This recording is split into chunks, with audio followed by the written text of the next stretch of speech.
Janine Gutierrez, isa sa mga nagbigay tribute sa pumanaw na si Miss Jacqueline Jose. Hello mga ka-chika and hello po sa lahat ng masusugid na manonood. Welcome pong muli sa aking channel. Isa sa pinakauna kong naging nanay sa industriya. Thank you sa lahat, Nay. Ang dami mong tinuro sa akin. Pati yung unang pagpili ko ng mga damit para sa trabaho hanggang sa unang pagbili ko ng kondo ay dahil sa payo mo. Ikinalungkot nga po talaga ng industriya ang biglaang pagpanaw ni Miss Jacqueline Jose.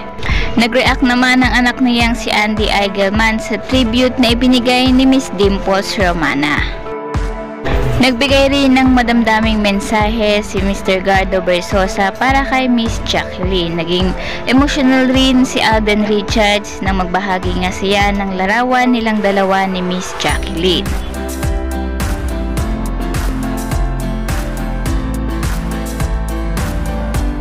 At saka sus, alam mo, bagay na bagay ka sa bahay na ito. Pag alis namin kahapon, alam niyo ba, tsaka na siya pumasok ng kwarto niya. Ang sosyal. Kami ang mga pamilyang kalulu, kaya brown, pero tingnan mo naman, Donya, Donya. Gladys. Famtor. Nagpapasukat na lang gang. Si Tita Jane ang bago. I love you, TJ. I love you. I'm so proud of you. Promise. Mata lang.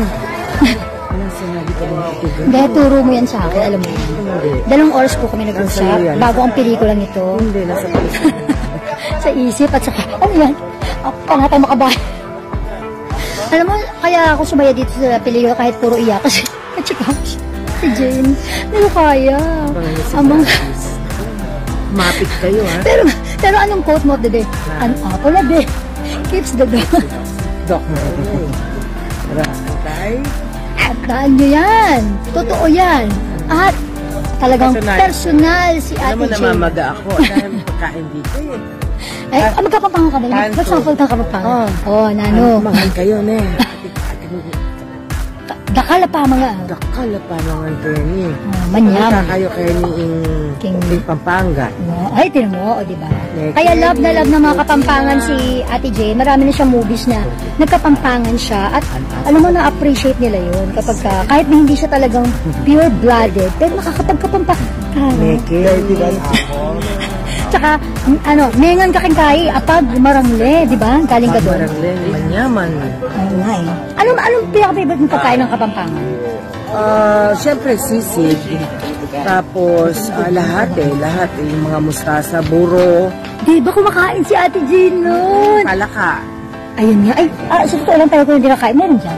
Pero, mamaya, papakita namin sa inyo mga pagkain din ng Tito Sen. Tito Senator Lito Lapid. Abangan niyo mamaya. Bagay ka dito talaga. Tinan mo, oh. Ay, tinan mo, oh. Ay, tara.